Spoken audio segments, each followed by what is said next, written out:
ఓం శ్రీ గురుభ్యో నమః. శ్రీమాత్రే నమః.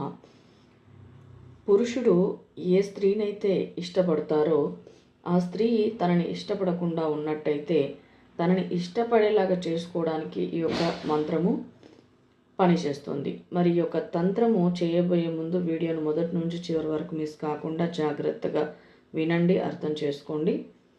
వీడియోను చూసిన వెంటనే తప్పకుండా లైక్ చేయండి. ముఖ్యంగా ప్రేమించుకున్నటువంటి వ్యక్తులు ఒకరినొకరు కొన్ని రోజులు ఇష్టపడి అయిష్టతగా ఒకరికొకరు దూరంగా ఉన్నప్పుడు, భార్యాభర్తలు పెళ్లి చేసుకున్న తర్వాత కొన్ని రోజులు మంచిగా ఉండి ఇద్దరి మధ్య ప్రేమ లేకుండా ఇష్టం అనేది పోయి ఇబ్బంది పడుతున్నప్పుడు ఈ ఇద్దరు వ్యక్తులకి ఉపయోగపడేటువంటి తంత్రం ఇది. ఎవరో తెలియని స్త్రీ మీద చేయమని చెప్పేటువంటి తంత్రం కాదు ఇది. భార్యాభర్తలు మరియు ప్రేమికులు, అందులో స్త్రీని ఇష్టపడే వాళ్ళు ఎవరైతే ఉంటారో అతిగా ఆ స్త్రీని వశమయ్యేలాగా చేసుకున్నటకు తంత్రం ఇది.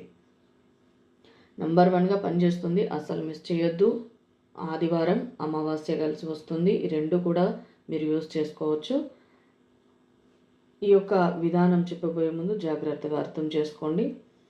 తమలపాకును తీసుకోండి. ఫ్రెష్గా ఉన్నటువంటి తమలపాకును తీసుకొని మరి ఆదివారం రోజు మాత్రము చేయాలి. అమావాస్య కలిసి వస్తుంది కాబట్టి చేస్తే ఇంకా మరీ మంచిది. నార్మల్గా ప్రతి ఆదివారం కూడా చేయవచ్చు.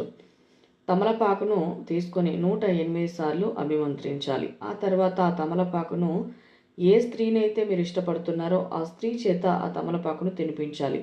ఆ స్త్రీకి ఆ తమలపాకును మంత్రించి ఇచ్చినటువంటి విషయము ఆమెకు తెలియజేయకూడదు. ఈ విధంగా చేసినట్లయితే ఆ స్త్రీ తక్కువ సమయంలోనే ఇబ్బంది పడుతుంది. కాబట్టి ఆ స్త్రీ తొందరగా ఆకర్షితురాలై మీకు వశం అవ్వాలి, జీవితాంతం మీతోనే ఉండాలి అంటే మాత్రం ఈ యొక్క రహస్యాన్ని దాచి ఉంచాలి. మనసులో దుష్ట ప్రయోజనాలు పెట్టుకొని అన్నోన్ పర్సన్ అంటే తెలియని స్త్రీ మీద కనుక చేసి ఈ యొక్క మంత్రం పఠించి చేస్తే కనుక ఈ యొక్క మంత్రసిద్ధి అనేది కలగదు. మీకు కనెక్షన్ ఉండి భార్యాభర్తల బంధమైనా అది ప్రేమికుల బంధమైనా ఒకరినొకరును దాసోహం చేసుకుంటారు కాబట్టి అటువంటి వ్యక్తుల మధ్య వ్యత్యాసం వచ్చినప్పుడు మాత్రమే ఇది పనిచేస్తుంది, మంచి జరుగుతుంది. తెలియని వ్యక్తుల మీద ప్రయోగిస్తే మాత్రం అస్సలు జరగదు. దీనికి సంబంధించినటువంటి మూలమంత్రము డిస్క్రిప్షన్లో ఇస్తాను. ఆ మూలమంత్రమును తప్పకుండా జపిస్తూ ఆ యొక్క మూలమంత్రం చేత 108 సార్లు అభిమంత్రించినటువంటి తమలపాకును ఆ స్త్రీ చేత తినిపించాలి. ఈ యొక్క వీడియోలో ఉన్నటువంటిది ఏదైనా అర్థం కాకపోతే వాట్సాప్ నెంబర్కి కాంటాక్ట్ చేసి పరిహారం మాత్రమే తెలుసుకోవచ్చు. ఇది మీకు మీరుగా చేసుకునేటువంటిది కాబట్టి.